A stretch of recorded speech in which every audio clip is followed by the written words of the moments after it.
No one knows what the future holds, but if a new house is in your future, I can help from a safe distance. I'm Nick Acosta, your downtown expert, and I'm hosting safe and sanitary open houses. Nothing is different except for temperature checks at the door and masks are required. But it still smells like there are fresh baked cookies in the oven. So come on by one of my safe and sanitary open houses, and I'll say welcome home from 6 feet away.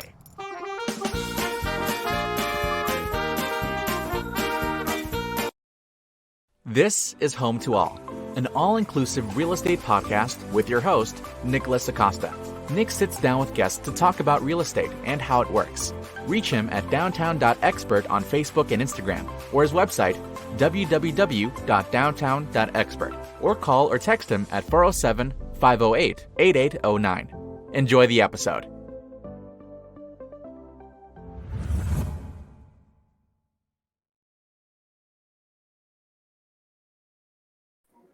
Good afternoon, everybody. Today is Friday, July 2nd, 2021, with the 4th of July weekend upon us coming up this weekend. This is Home2All, all-inclusive real estate podcast.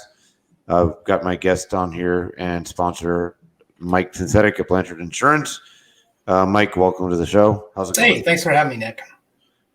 Just so we can talk about this first, since this was just officially announced, maybe just like 20 minutes or 15 minutes before the podcast, how it's Hurricane Elsa now that's headed to the Gulf Coast.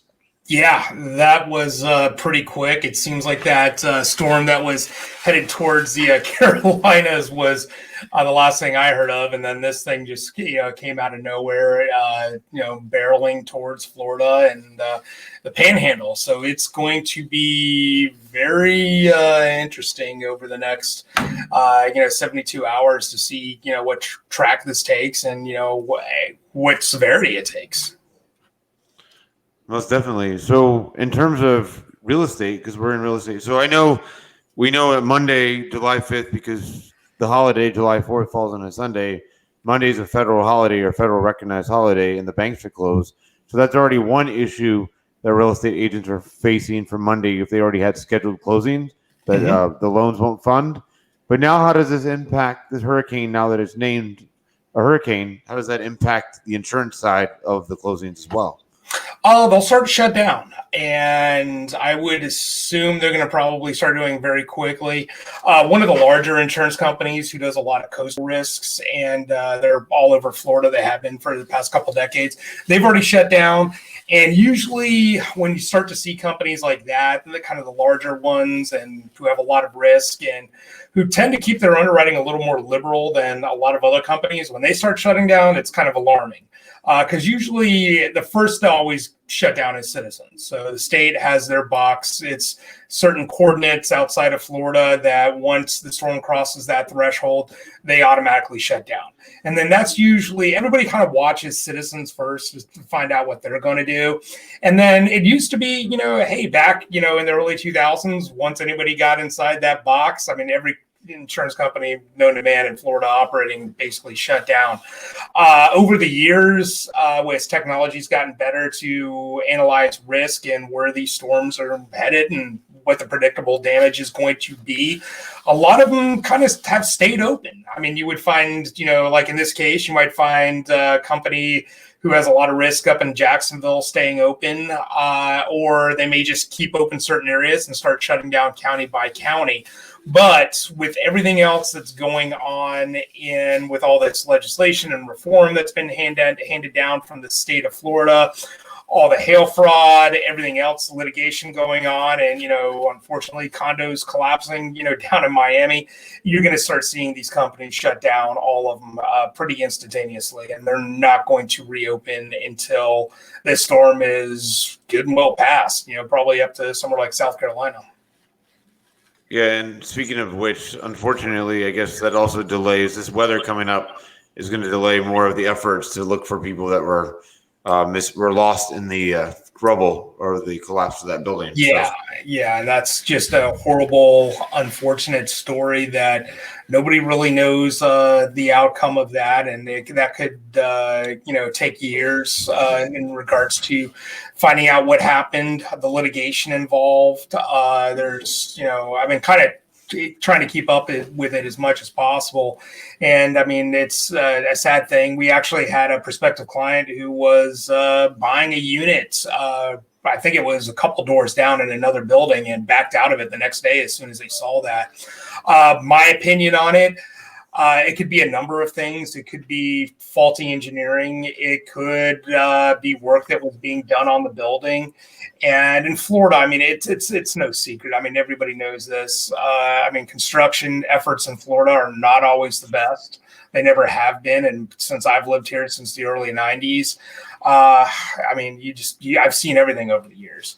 And it could be, just construction defects and poor quality construction, which brings into play, I mean, HOA boards. That's why it's very important that they get insured, because they don't think things like this could possibly happen, but they do.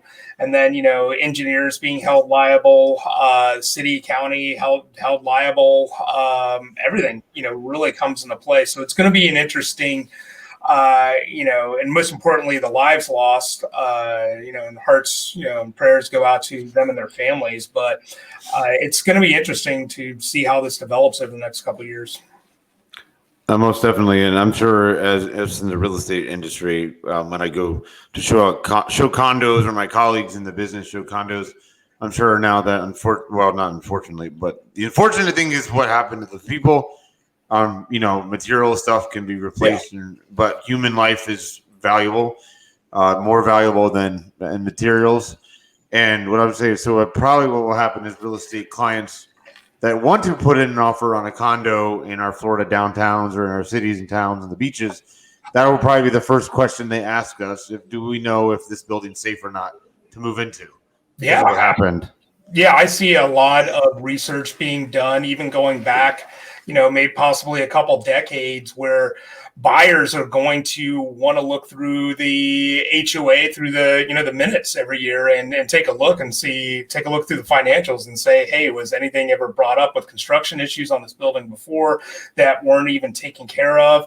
And unfortunately, I've been involved in sat on HOA boards and commercial boards as well, where things have not been taken care of properly. And I mean, not at this magnitude. I'm not talking, 23, story high rise or whatever it is, but I'm talking, maybe like a 3-story commercial condominium building here in Central Florida, or a smaller HOA of maybe 100 units. And we've seen, like, on some of them, especially on the commercial properties, investors come in and do what they want and don't, do permitting. And then sometimes the properties have switched hands, 3 or 4 times.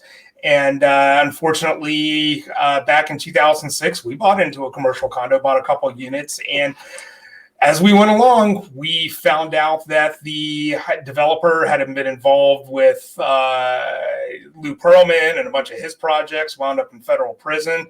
And to this day, I still sit on the board, and every year it seems we find something new that nobody pulled a permit on or pulled a code on. And, the fire marshal's coming in, fire inspector threatening to shut down the entire building, and it's constant. And then you just think about that, and that's one small building. You're just thinking, like, God, how much of this actually goes on? And sometimes, I mean, if you just have the best person to talk to is actually some of the guys who work at the fire sprinkler inspection companies, and ask them what they've seen over the years. Because I've talked to a bunch of them. I have a couple of friends who do that for a living, and they can tell you horror stories. But to your accord, yes, I believe there's going to be a lot more due diligence when people looking at condos, and rightfully so. I mean, that's the other thing we see, and I'm sure you see on all the time, is like people buying the condos, and they don't realize that there's, there was a meeting 6 months ago where they're going to put on a $300,000 roof or $1 million roof. And then guess what? Everybody's being hit with assessments. I mean, we have a lot of clients who've been hit with these special loss assessments over the past few years, ranging anywhere between, $1,000 up to $20,000, $30,000, $50,000. There's nothing you can do about it. I mean, you can refuse to pay it and they'll put a lien on your property.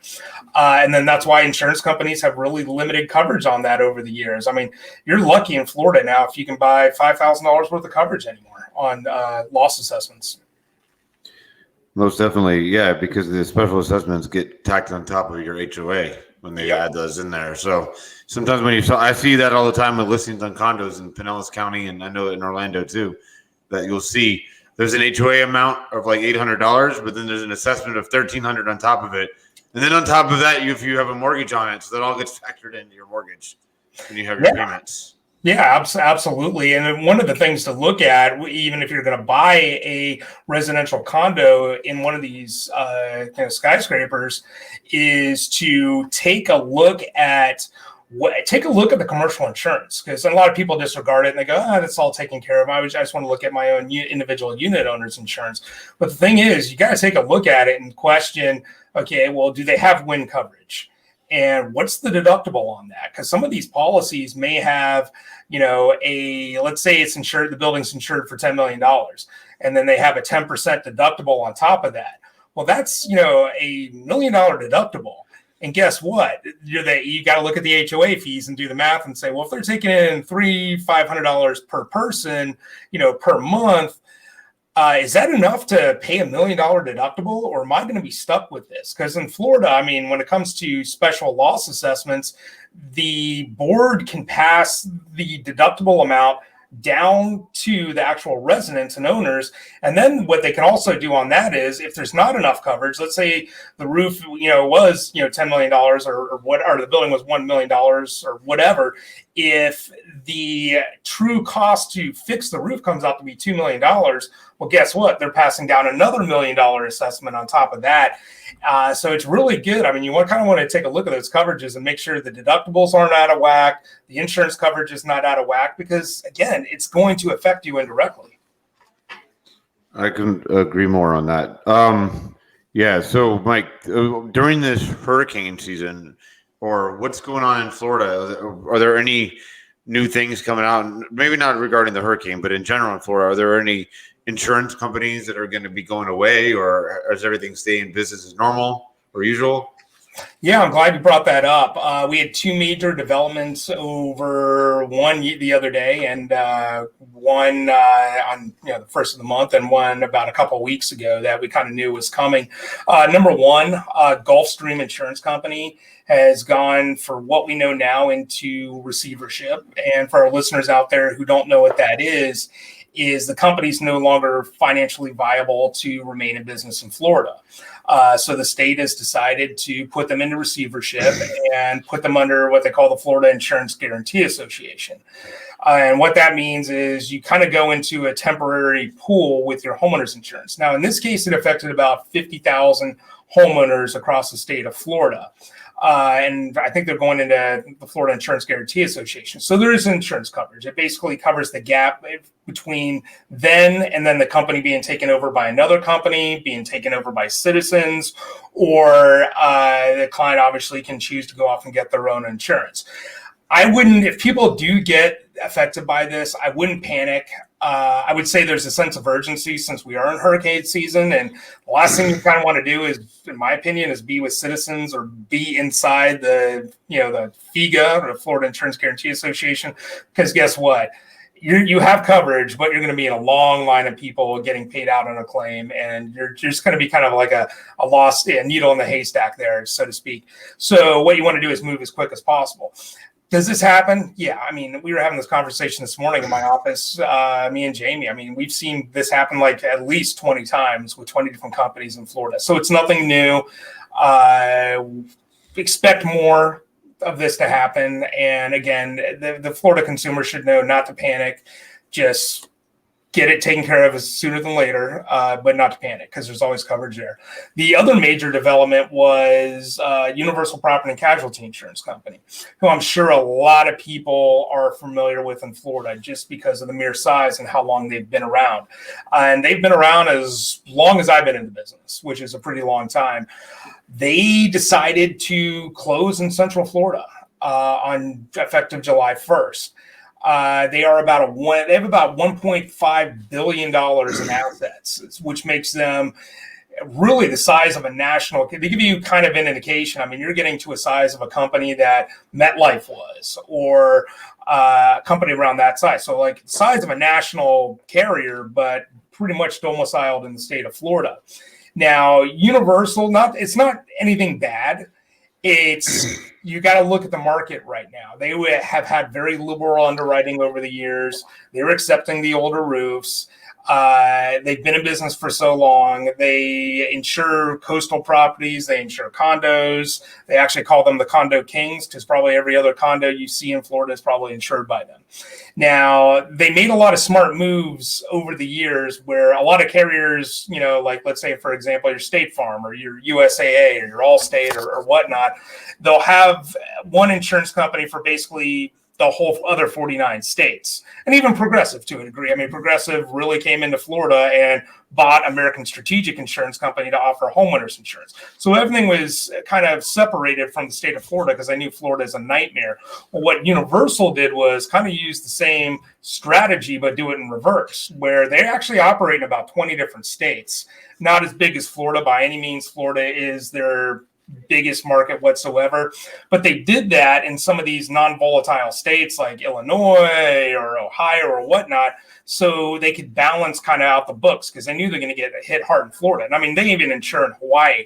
But if it was January 1st, I don't see them making this move. What I see them making this move for is we're getting into hurricane season. Even if a hurricane doesn't hit, they're scared to death of the roofing industry getting out there and saying, hey, wait a minute, there was a hailstorm this afternoon, and with all the rain and everything we else had, they think that's exponentially.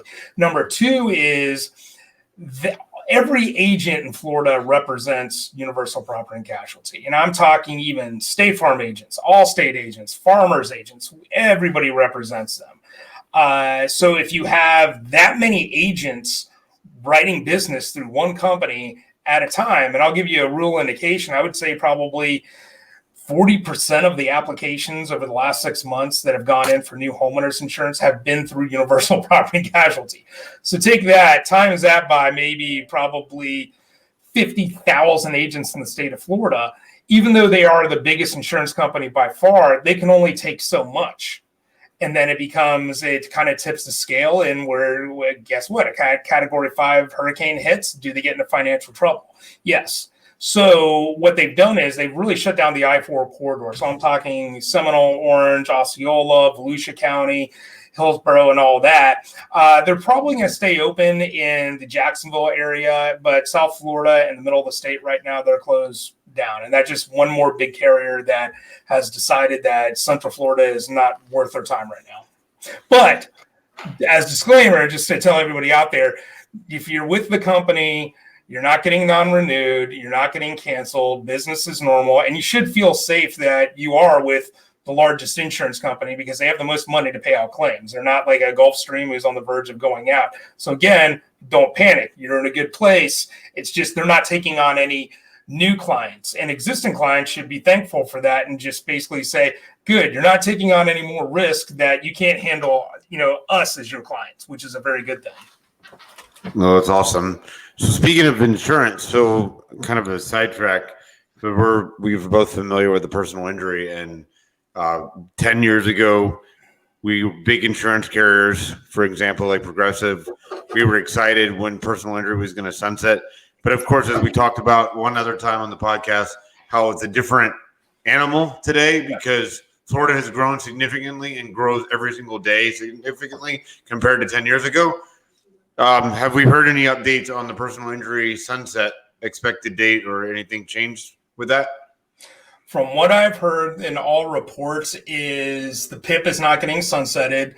From what I understand is the bill went to DeSantis' desk. He had a certain amount of time to sign it to reform it, and he reformed it. It didn't even take overnight. I mean, he just signed off. He didn't want the change. And I think the attorneys, the entire legal industry is happy. I think the insurance industry is happy that it's going to be business as normal. Because to be honest, I mean, there's so much else going on with the condo collapse, getting into hurricane season, with the economy, with COVID.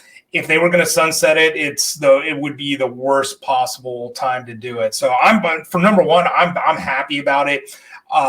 It would have opened up Pandora's box, and I can't imagine what would have came out of it. So I'm kind of happy about it, to be honest. No, me too. Well, when I was in the insurance world 10 years ago, it was going to be a good thing. But like I said, 10 years later, it's a whole different situation, especially what's going on in the world around us. And especially unfortunately, with the condo collapse in Florida. But it would be too crazy, especially when we're continuing to grow as a state. Yeah, absolutely. It's that 10 years ago, we weren't as busy as we are today. So, yeah, Mike. So anything else? So like with this hurricane, so just to, I guess, contrast to the past, like I knew when I was in the auto insurance industry and there was a hurricane in the Gulf or a named storm, does this affect auto policies as well? Like, because, cars can get flooded out if there's a flood or rising water in the Gulf states. I mean, not just Florida, but like Mississippi, Louisiana. And do they put a stop on writing auto policies during a hurricane or no? Yes and no. They don't actually stop writing the business, but they will refuse once the hurricane gets close enough. And it's usually it's got to be a lot closer than for the homeowners insurance companies.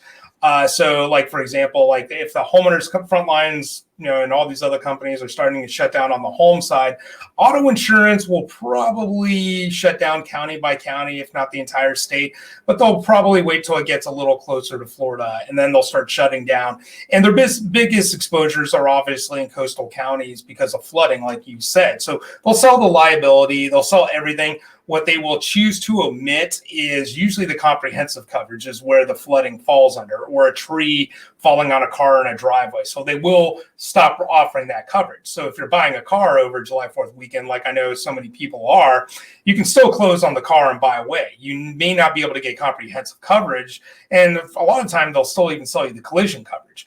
But what you would want to do is you could still buy the car, get it insured. And people got to remember that just because you're buying a new car, new cars are covered on auto insurance policies, depending on the company, for usually 15 or 30 days without even reporting it to the insurance company. So that comprehensive coverage will still transition over if it's replacing a car. But if you're going out and buying, you don't have auto insurance, you're buying your car for the first time, or now you're thinking about, well, should I get comprehensive and collision coverage because I've never had it before? Yes, you probably want to get it before the storm is, because they will restrict the comprehensive coverage in Florida, and they will probably do it throughout the Southeast. I mean, it's not just here. They'll probably do it in Alabama, Louisiana, and even Georgia and the Carolinas. Yeah, no, I mean, everybody who's listening or watching today, we know how it is. We're in Florida. We can't really completely predict where a storm goes. Obviously, we know that we get skeptical about the cone of error, or whatever you want to call it, spaghetti models, all those other things of tracking. Don't get caught up in the hype. I mean, be cautious, be alert of what's going on around you, pay attention to the news, but don't get too wrapped up into the news where you're kind of get overwhelmed. Because if you get overwhelmed, then you're going to probably worry about more than you should. But if you're prepared and you listen to the bulletins, then you should be fine. Don't you agree? Especially here in Florida. Yeah, absolutely. We're both still around. I mean, we both through, all the storms. And I can tell you the worst one I was through was Charlie back in 2004, because everybody was totally unprepared for that. I mean, it came in on Punta Gorda and just ripped a barrel across the state. I mean, the thing was going about like 35, 40 miles an hour, like straight up I-4. And it was a very small Category 3 compact storm. I mean, it decimated, Orange and Seminole County. It just ripped through it. I mean, it literally like went right over here in Seminole County. And after that, I've kind of learned to, if you survive that, it's a good thing. And then you kind of learn how to live with it. The thing is, again, like what you said, is not to panic, not to run out. I used to do that the first couple times, run outs to Home Depot and take everything off the shelf and run to Walmart and Publix and get everything, and I thought I was survival man. But again, you're creating panic and stress for yourself, but you're doing it for every single person around you. And then leave too. I mean, I know wherever you were in St. Pete, if you're in those areas and if it's going to be bad, leave. I mean, it's not worth your safety and not worth your life, especially when it comes to flooding. Leave, come inland. I mean, you have insurance. It can replace all of those things. It can't replace yourself. So that's, really my advice to people. No, I agree. Oh, yeah. Well, Hurricane Charlie, what I remember, and those folks listening, or watching, you may or may not remember this, so I'm sure you remember, Mike. They actually evacuated Pinellas County and the beaches and closed everything down. And guess what? Everybody went to Orlando, and the eye of the storm passed through Orlando, where everybody was staying. So, yeah, I remember that. Everybody in Tampa was like completely happy. I mean, they literally didn't have anything. I mean, it was a little windy outside, and then just and it turned on a dime. I mean, it was incredible, and it came and was gone. And I mean, I remember going outside, with my wife at the time, and we were sitting there and looking around, and it looked like Beirut. I mean, trees were down everywhere, no power, and then that was the case for the next 2 weeks, unfortunately. Nope, definitely. All right, Mike. Well, is there any, so before we wrap up today, is there any tips you want to give, since Sunday is July 4th? And remember, again, everybody, Monday, July 5th is an observed holiday for the government. Banks will be closed. If you have a closing for real estate, your funding won't happen until Tuesday because the banks are closed on Monday. So just remember that out there, because a lot of people forget when the holiday falls on the weekend. Sometimes the government recognizes it on the Monday after. Any safety tips because of fireworks, especially now with this is supposed to be like in St. Pete, I know, and I'm sure, I don't know about Orlando, but in St. Pete, we're going to be having fireworks at the pier again. We didn't have it last year because of the pandemic. So more crowds of people will be out there, which can lead to more accidents and things like that. Oh, yeah, absolutely. What kind of tip do you have for anybody listening or watching about that this weekend? Well, number one, be respectful of your neighbors and your animal lovers. I have 2 dogs myself. One is petrified of fireworks, so don't go crazy. Just for my dog's sake, please, because it seems to happen every single year. And by the way, if anybody goes on our Facebook page, we are running a charitable promotion this month where we are actually donate for every homeowner's insurance policy we write out of our own pockets. We are actually donating $10 to the Seminole County Animal Shelter. And our goal is to raise thousands of dollars this month for that. So it's a good thing. We hope to be very successful at it and continue to do it going forward. But again, what we're talking about is, number one, I'm a pet lover, be cognizant of the pets. Number two, don't go crazy. And the reason I say that is because I know everybody was locked up for COVID last year, around this time and whatnot. I don't even remember if they were selling fireworks, but pretend it's, 2019 or 2018. Don't just go out and buy 1 million fireworks and try to blow up the world, which I think unfortunately a lot of people are going to do. They're going to go out and take it to a whole new level. So my advice would be be respectful of everybody else and try to tone it down and keep it within relative means. No, I completely agree, especially since they've been selling fireworks here since May. So, and don't forget, after this weekend, there'll be holiday decorations at your local stores coming next week. So yeah, and I think there is actually more fireworks probably have come into the United States, because I've heard this too from a lot of our clients who are in the import-export business and are shipping from overseas. And I know the cost of shipping in containers has gone up something like 600%. And I actually have a client who's in the wrapping paper business, and they import wrapping paper for the holidays. And their cost per shipping container for one container, I think, is like it's way higher than 600%. So I think what has happened is we probably have a stockpile of firework ammunition like laying around because everybody wanted to import it to the United States before all these tariffs and everything else hit. Well, and everybody wanted, that is crazy, and everybody wanted to know. I was going to be at the beach today, but because of inclement weather here, we've had off and on downpours from another tropical system, I'm assuming from the Gulf. Yep. And it hasn't, even though you look pretty set over there on your beach, Mike. I'm trying to get myself in the mood for it over the holiday weekend, because it does. I mean, it seems like get into hurricane season, it's always a holiday season. I mean, some of these storms we've been having is crazy. Like that one we had, I think it was like last Tuesday, that I had to pick somebody up from the airport and it shut down the airport for like 5 hours. It was crazy. No, I believe it will. We haven't had rain in a long time, so we're getting an abundance, which is good. All right, Mike. Well, you have a safe holiday weekend. Everybody out there listening, have a safe holiday weekend as well. And as always, we'll see you next week on Friday. I'll be back here Monday morning at 10:30 a.m. live to talk to somebody over at Cutco regarding real estate client gifts for closings. We'll be talking about that Monday morning at 10:30. And then, Mike, I'll see you next Friday, and have a good weekend, okay? Sounds good. You too, Nick. All right, guys. Well, everyone have a good weekend. Stay safe out there. Have fun. Enjoy your 4th of July. See you guys Monday. This has been Home to All, an all-inclusive real estate podcast. Find Nick on Facebook and Instagram at downtown.expert, and also his website, www.downtown.expert, or call or text him at 407-508-8809. Thanks for listening.